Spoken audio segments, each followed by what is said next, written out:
Donato's is legendary for putting so much on their pizzas, but just listen to what they're taking off. Right now, buy any large pizza and add a large one-topping pizza for half off. Use promo code HALF. Donato's, gotta love more. The Sports Desk at the Columbus Dispatch presents the BuckeyeXtra Basketball Podcast. With your host, Ohio State basketball beat writer Adam Jardy. Brady Petit says, "Give me the rock." Here it goes. Up and away. Slam jam bam, and now he does a little dance. Now, the BuckeyeXtra Basketball Podcast. Hello, everyone. This is Adam Jardy from the Columbus Dispatch. Today is Thursday, March 19th, 2026. It's my official duty to welcome you into episode 546 of the BuckeyeXtra Men's Basketball Podcast. Welcome to Jubilation City. You hear this sound? That's the last Diet Mountain Dew of this Ohio State men's basketball season. I'm here in my hotel. It's about 11 o'clock on Thursday night, first day of the NCAA Tournament. Unbelievable day of basketball, but we're here right now to talk about the end of the Buckeyes 2025-26 season. Number 8 seed Ohio State fell behind by 15 against number 9 seed TCU. Buckeyes battled back, took a lead in the second half, pushed it as high as 5 points, and then ultimately gave up a game-winning bucket with 4.3 seconds left and got a half-court heave from Bruce Thornton that didn't fall, sending Ohio State into the offseason with a 66-64 defeat that ends Ohio State's year at 21-13 overall, deprives the Buckeyes of a second-round showdown with number 1 overall seed Duke. And there's a lot to try to get into here. The hardest thing I think about like this day, which happens for every team except one every year. But when you get to this part of the calendar and it's just over, like suddenly it's done and it's the off season. And I've got to think it's more jarring in college basketball than it is in any other sport, because you get to this tournament and you might play well, you might not. It might be a good matchup, a bad matchup, but no matter how good your season is, odds are it's going to end somewhere in here, and then you're just plunged into the offseason like abruptly. And it makes post-game conversations in this era especially all the more strange, because ultimately, and we are going to talk about the game, I'm going to try to stay somewhat focused on the game because, well, the way I end up coming out of these is feeling like the game doesn't ultimately matter a ton. Like I know I've talked about this on a couple of recent podcasts, but we're kind of past the point, and certainly now we are, but for a little while, we've been past the point where it's like, oh, well, you know, here's a development that might pay dividends down the road, or here's a trend, or it's like at this point, it's win or lose, win or go home. And, you know, the really specific intricacies of like what happened during this stretch of the game, or, hey, this guy has started to play a couple more minutes off the bench. And it's been like that stuff just doesn't really matter nearly as much once you get to this point. It's the final result that matters. And then the next immediate thing is, well, what comes next? What does the offseason look like? Who's coming back? Who's not? Who's going in the portal? Who's not? And so you end up, the half an hour the locker room is open, you end up spending a fair amount of time talking about that kind of stuff, as opposed to like, hey, what were you looking for on this play where you got a 3-pointer with 7 minutes to go and it cut the lead to 4? Like, I mean, that stuff's interesting, but it doesn't really matter a whole lot. Like, if I wrote a story 2 days after a game against Illinois in January about like a specific possession that flipped a game, like there's some relevance to that, and there's some urgency to that, some need to that. Nobody cares right now. If we're sitting here on Saturday, nobody is going to want to read an in-depth story about, you know, this one specific possession that did this in the game and flip things around. So, like I said, it does make for like a weird juxtaposition of the end of the season and the start of the off season, and what do we make of all of this? It's a lot. So, having said all that, a couple things from the game, I do want to break down a couple sequences that I thought really jumped out to me. And then just some initial thoughts from being in that locker room after this loss. So first thing, you look at the box score. All 5 of Ohio State's starters scored in double figures, and they finished with 61 of Ohio State's 64 points. Gabe Cupps had a 3-pointer off the bench. It was a big one, and I actually thought Gabe Cupps played pretty well in this game. He only played 4 minutes and 48 seconds, but I thought he played well and was well, it was a big shot for sure. So essentially all of Ohio State's production came from its starters, and Jake Diebler leaned heavily on his starters in this game. No reserve played more than 5 minutes and 36 seconds. That was Tayson Chapman. Ohio State played 9 guys. Ivan Yagovin played 2 minutes and 10 seconds off the bench. Chapman played 5 minutes and 36 seconds. Brandon Knoll, 3 minutes and 37 seconds. And Gabe Cupps, 4 minutes and 48 seconds. John Mobley led Ohio State with 15 points. He was 6 of 17 from the floor, 3 of 11 from 3. He had 6 assists and 1 turnover. So he had a third of Ohio State's assists. The other 6 were from Christoph Tilley, who I think this game sort of perfectly encapsulates his season at Ohio State. There was a hot moment where I thought Christoph Tilley was potentially going to end up with like the weirdest triple-double of all time. So he finishes his final game at Ohio State with 10 points, 6 boards, and 6 assists. And while doing all that and playing 30 minutes and 34 seconds, he was still -7 for the game. Devin Royal had 14 points on 10 shots. He had 5 rebounds. Amari Bynum had 12 points and 9 rebounds, and including the dunk of the year. Ultimately, it's in a losing effort. I don't know that it'll get remembered in any sort of significant way, but my goodness, did he throw down a dunk on Tanner Toolson during the second half that, the gym nearly exploded. That was one heck of a dunk. And then in his final game at Ohio State, which is weird to say, Bruce Thornton held to 10 points on 9 shots, 4 rebounds, 4 assists, 1 turnover, and a steal. I should mention Tilley also had 2 steals in this game. Ohio State was down 15 at halftime. The Buckeyes had to work for everything offensively in that first half. Nothing came easily. I felt like TCU's pressure, the physicality, the things that David Punch talked about when I interviewed him in the locker room the day before, all were borne out in that first half. TCU was 7 of 13 from 3, which this is a team that came in averaging 7.4 made threes per game and shooting roughly 33%, I believe, on the season. Might have been 31. But at any rate, they were 7 of 13 in the first half and closed the half on an 11-0 run. Just consistently getting fairly open threes and burying them, while at the same time Ohio State was 2 of 11 from 3 in the first half and 10 of 28 from the field. And it was not pretty, honestly. And you really kind of thought that going into halftime, this had the chance to flip and go sideways for Ohio State. And then they, as they have done all year, to I suppose their credit and also their detriment, they made it interesting. And there have been 2 games this season where Ohio State got run off the floor and didn't seem to put up a whole lot of resistance. Michigan game at home, Iowa game at Iowa. Other than that, every time this team has been down or has been behind, they've generally made it a game. Maybe Wisconsin on the road. I mean, it was a 10-point loss, but they scored 82 in that game. Like you kept thinking like, well, if they get like 2 stops, like maybe it's.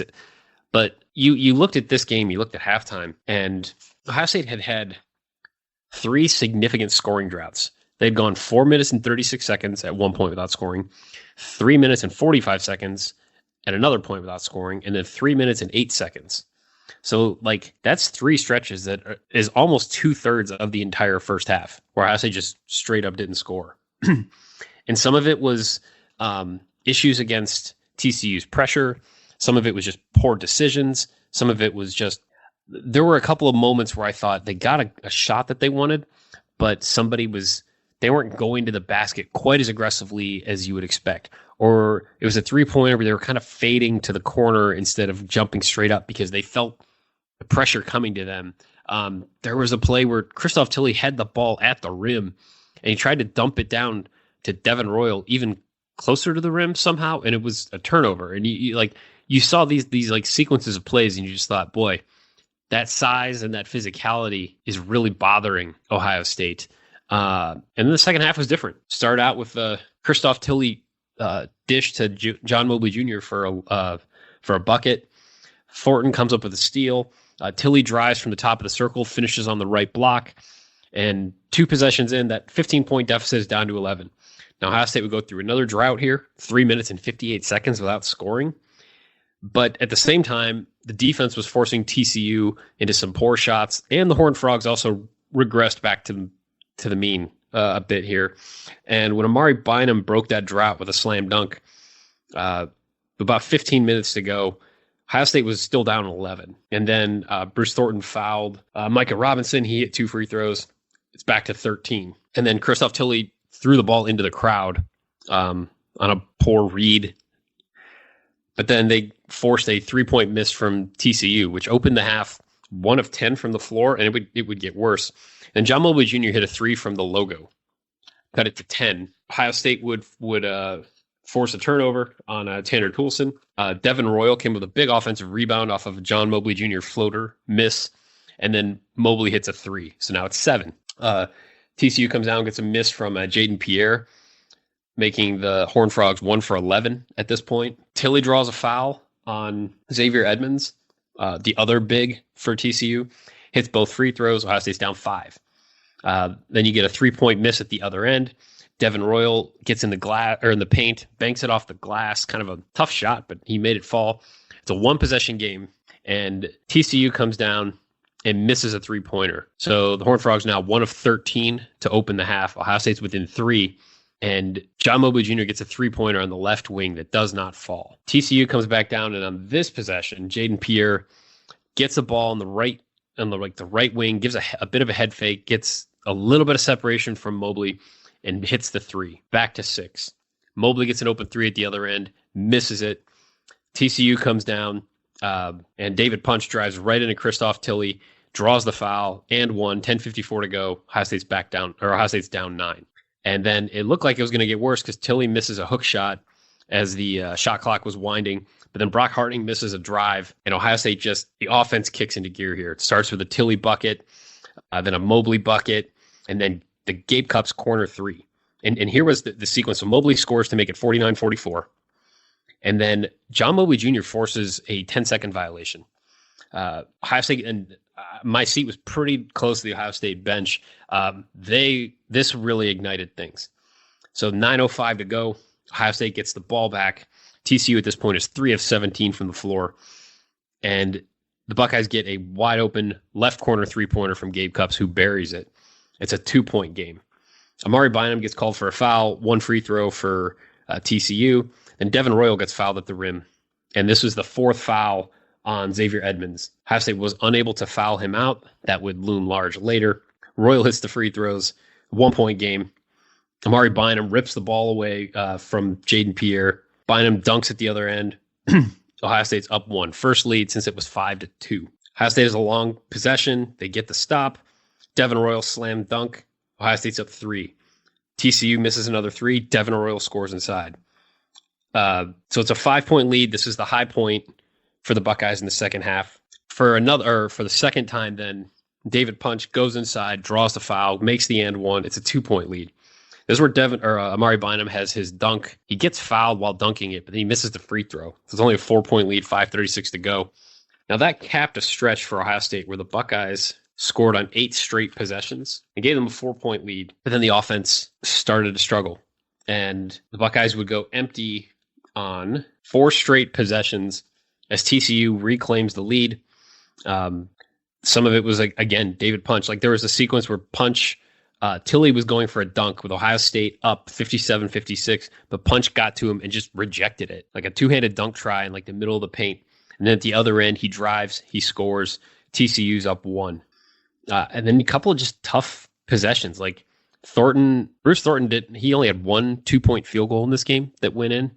Their size affected him more than I thought it would, because I felt like with TCU's guards both being about 6 foot, I really thought he would have a few more opportunities than he did. But just had this leaning kind of weird shot that didn't fall as he kind of fell to the floor.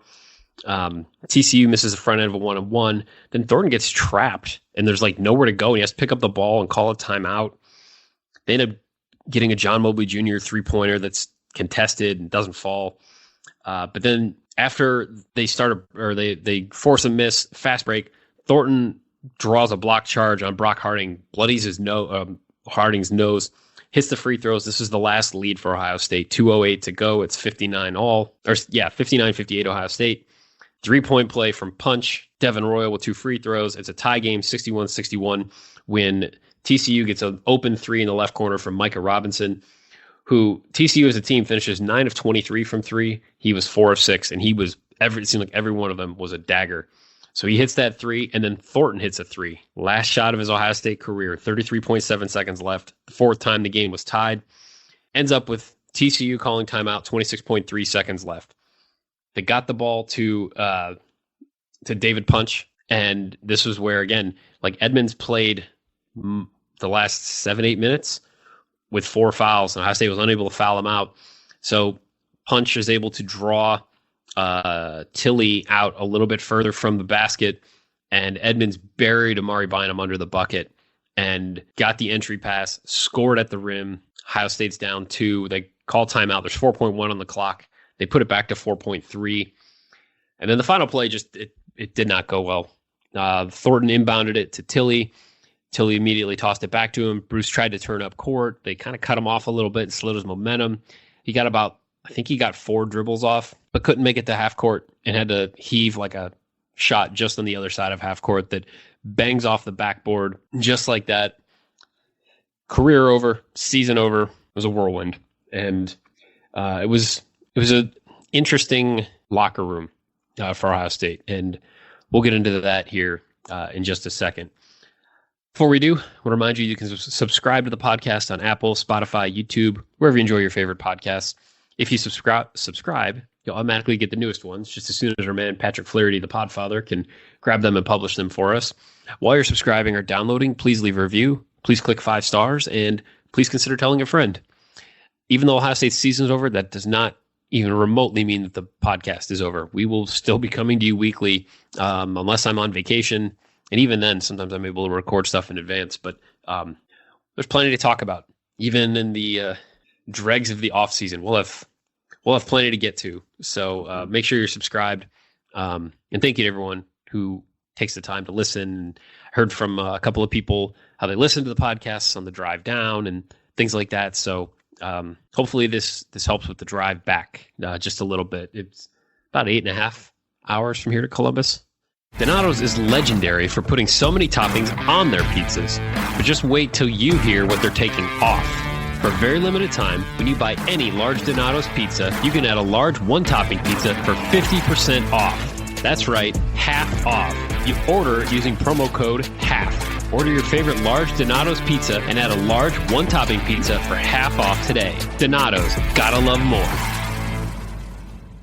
So, first thing, walking in the locker room, is you saw everyone was like hugging each other goodbye. And like I said, this is part of like that weird feeling of like, this is their team, this is their season, and like it's over, like just like that. And you've got guys embracing each other. You've got lots of emotion kind of all over the place. And like I watched like Devin Royal and John Mobley Jr. like hug each other like they were both like fighting back tears. And, you know, we talked to Bruce Thornton. He was the first guy that I went to in the locker room, and I was not alone in that. And there was a moment where even I thought Bruce's voice caught for just a second. Because I think like, you know, it just kind of maybe hit him in that moment that, okay, this is over. And I think there's probably like a frustration that this was not his best game. You know, this is a tough way to go out for someone like that who, you know, I kept thinking Bruce was going to have his moment in this game, or he was going to hit the big shot, or something was going to happen. When I sat down and envisioned, I knew this was going to be a difficult game for Ohio State. But I just sort of thought that like the cosmos would align in a way that like Bruce Thornton he would be fated to win his first NCAA tournament game. And then after that, you know, I picked him to lose to Duke when I filled out my bracket. Like that's where I thought this was headed. I just felt like something was going to happen. Bruce was going to find a way to take over and have a stretch where he scores on a couple of drives or whatever. And he just was unable to in this game. Like TCU really, I thought, did a pretty good job of just corralling him. Like Bruce is tough and physical and solid and prolific and all those things. I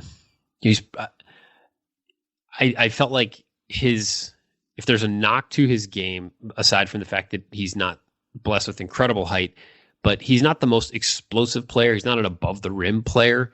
And I thought TCU was able to use that against him, the way that they defended him in this game. And this is not putting it all on Thornton, because while he wasn't able to score at the level that he has been accustomed to, he came in averaging 20 and he finished with 10 in his final game, but he wasn't forcing shots. He wasn't turning the ball over. You still felt good about Ohio State's chances with him doing something, because you knew if he had the opportunity, you just kind of felt like he would take it.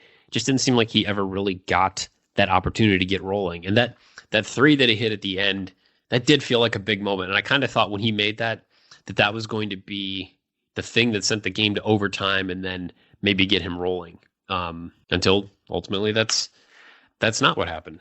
Interestingly enough, so I talked to so many guys in the locker room. I'm going to try to write a couple of things here in the next day or two, but I tried to run around and get to as many different guys as I could. I talked to Amari Bynum, talked to Tayson Chapman, talked to Gabe Cupps, talked to Miles Hero, talked to John Mobley, talked to Ivan Yagovin, talked to Devin Royal, talked to Bruce Thornton, talked to Colin White. And this is on top of, I talked to Matthew Griachich the other day. I talked to Josh Ojanwana in Chicago, the Big Ten tournament. And honestly, I asked every one of those guys that could come back, what are your thoughts for next year? And the answers were all non-committal, which is just what college basketball is right now. I'll run down the list here real quick. Like, I asked Amari Bynum, I said, are you coming back? He said, I don't know yet. Just going to keep talking to my family about everything and go from there. He said, it was amazing to be at Ohio State. I loved it here. I had a great player with me, great players around me. I love Ohio State. I said, do you feel like you could take on an even bigger role next year? He said, definitely. Become not just a role player, but one of those bigger players like Bruce and Junie, taking that weight on me and carrying the team more.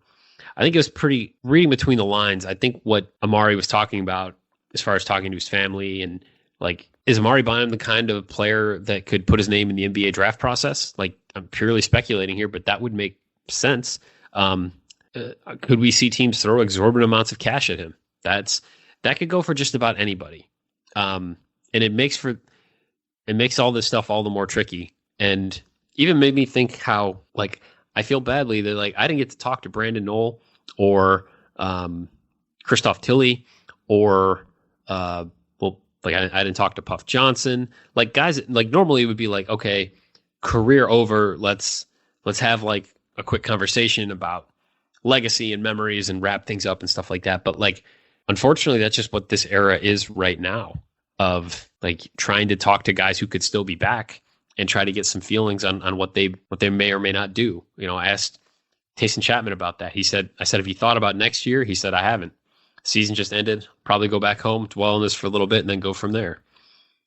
I asked Gabe Cupps, have you thought about next year? No, I haven't. I've been trying to stay present, stay in the moment, because it's not being grateful for it. And for these guys, if I was thinking about next year or the next team, stay present. I'll figure that out. I did talk to Miles Hero about his redshirt experience. I'll write about that. I don't want to go over all that right here. I asked John Mobley, do you plan on being back next year? He said, we'll see, but I'm not too worried about that right now, but I'm a Buckeye for life. The most emotional player in my interviews tonight, Ivan Yagovin. Ivan was devastated by this loss, could barely talk about it, and was fighting back significant emotion in our conversation. He said, this is probably the worst way you can lose the game. It's hard to fight back after you're down 15 in the first half. Then you fight all the way back. You take the lead, and it wasn't enough to win it at the end. It's sad, heartbreaking, really. Probably the worst loss in my career, honestly. I said, are you the type of player that, like, are you going to be thinking about this in like June, like going through workouts? He said, I don't want to ever let myself be in this situation again. I said, do you plan on staying at Ohio State? And this is a heck of an answer. He said, I love it here. Coaching staff, university, everything. Since the first day, everybody really treated me nice here. He said, I like being so far from home and stuff. A lot of times I felt more lonely being an hour drive from home than I did here, where I need a whole day just to get back home, that I might get an opportunity to do once or twice a year tops. I love it here. So he said, like, if he was back in his home country and he was like an hour away from home, but playing somewhere, he felt more at home at Ohio State and on this team than he did in that situation. And I thought that was really telling for someone like that. When I asked Devin Royal, what's next for you? He said, I'm just focused on today for real. I'm blessed to be here, blessed to be in March Madness, blessed to be with these guys, my brothers. So he didn't really offer a whole lot there. I asked Colin White, and I said, do you want to stay? Are you planning on being back? He said, I need to have those conversations with coaches and those end of year meetings. That'll decide everything. I like it here. I'm an Ohio kid and I love Ohio State. It will be interesting to see, and we won't get into all this right now, but what does this roster look like next year and how does this all shake out? Because it does seem like you get to a point where if you're only going to play a handful of guys anyway, and you only have X amount of NIL money to use and dollars to go out and attract players with, this seemed like a big roster. And perhaps instead of having like 15 guys that you're paying this much money to, maybe you pay that same amount of money to like 11 guys. And then instead of like basically convert like 2 or 3 guys at the end of your bench, take that money and turn that into a rotation player, a guy who's in your top 7. I wouldn't, we'll see. And there wasn't any real talk about this, but I wouldn't be surprised if that is part of what this looks like next year. And do we see Ohio State field a smaller roster, but then you're able to pay those players a little bit more than what they're able to do this year? It's going to be interesting. And you can look at this box score and you look at Amari Bynum with 12-9, look at Devin Royal with 14-5, look at John Mobley with 15-6, like pretty good start. And especially when you consider like Bynum did what he did and he's a freshman. And then, like I said, but like you do go down to the bench and things dropped off this year for large stretches. There's going to be some interesting decisions there. And I do very much believe in like the connectedness of this team and the way that this team really did believe in each other and the way they stayed together and fought, because if that was not the case, they would not have picked themselves off the mat after that Iowa loss. But the fact that they did, and the fact that they were playing in March Madness, this does ultimately add up as a step in the right direction for Ohio State. Like, I think that's probably as big a takeaway from this as anything, is that this isn't where Ohio State wants to be, but this is where Ohio State has not been for a while. And now you're talking about a team that knows what it takes to get here. And if it can retain enough of the right pieces, you bring in a 5-star McDonald's All-American and Anthony Thompson. You add Alex Smith. You get a healthy Josh Ojanwuna, who I'm fairly high on as we sit here right now. I mean, there's going to be rust. I mean, he hasn't played a game in more than a year. And by the time he does play, it'll be a year and a half. But like you talk about a John Mobley, and then it does get a little clouded in my mind, like Devin Royal, Anthony Thompson, Amari Bynum, sort that out, however, and then Josh Ojanwuna. There's something there. Like I mean, Ohio State's going to be in the transfer market for a point guard. I think we can pretty clearly identify that. But it will be interesting how some of these decisions play out, and then what that means for expected roles next season. There's going to be meetings. There's going to be conversations. I don't necessarily expect that I'm going to be driving home on Friday and 2 players have announced that they're entering the portal. Like I don't.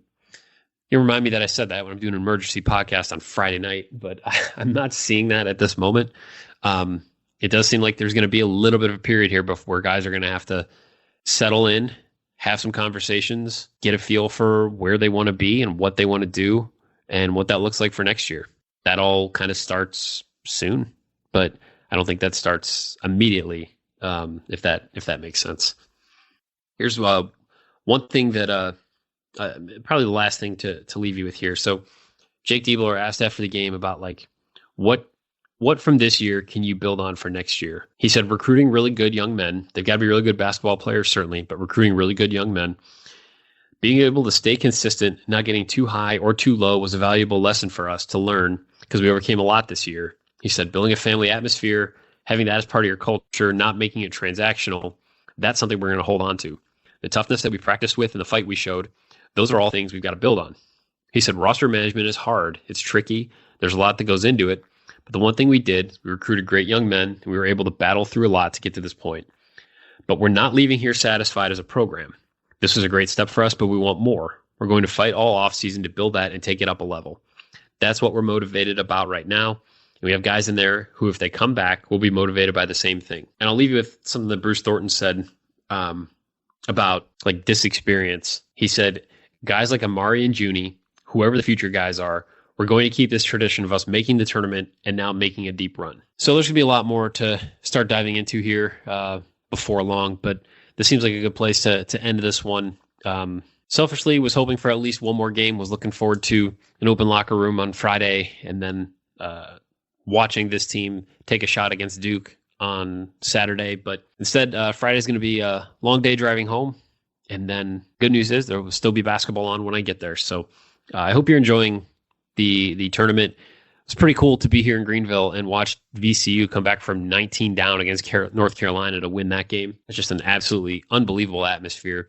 And it was interesting, too, watching Duke battle with Siena and fall behind and have to fight its way back. Watching that game, I thought to myself how if that game had not been in Greenville, South Carolina, but was being played in Albany, New York, or Buffalo, or, I don't know, Boise, like, those are the types of games where typically you see the crowd really get behind the 16 seed. Like I saw it with Fairleigh Dickinson when it took down number 1 Purdue in Columbus. Like the Purdue fans were cheering for Purdue, but everybody else in that building was pulling for the upset. In this situation, it was mostly Duke fans. So instead of Siena getting like the benefit of the neutrals in the crowd, it was just a predominantly Duke crowd for that first session. Had this been played somewhere else, I do wonder if the Blue Devils would have advanced, but it wasn't, and they did, and it's on to Friday. I should mention too that the Beat the Beat Writer bracket challenge, I may have messed something up this year where it looks like there might be multiple bracket challenges that got put out that I'm going to look and see, because I think I had people submit in 2 different brackets that are all essentially both called Beat the Beat Writer.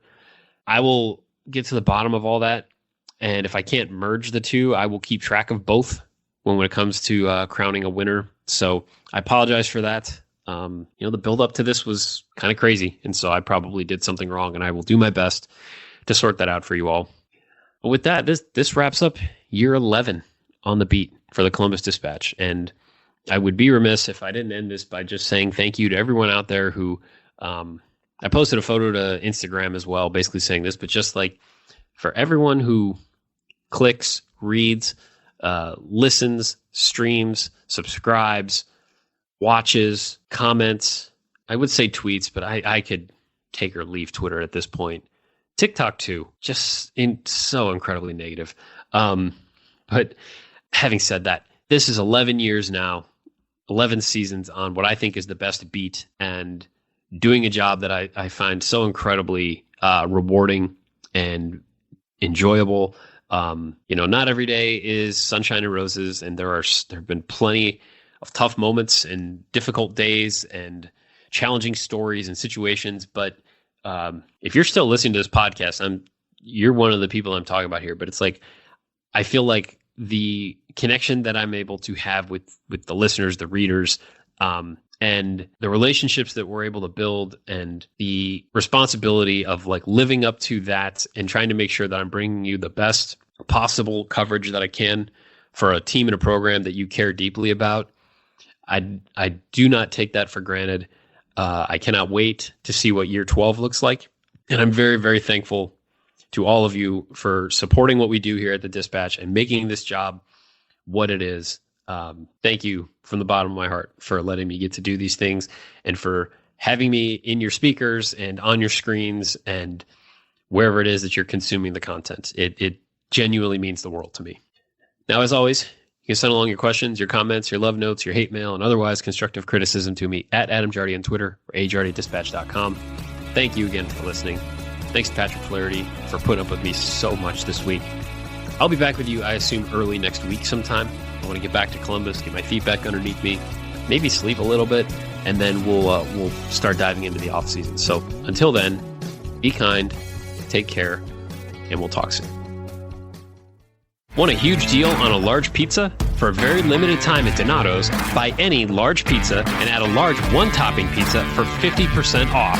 Yes, half off. Use promo code HALF. Donato's, gotta love more. Be sure and subscribe to the Buckeye Extra podcast in the iTunes Store, the Google Play Store, or on Stitcher.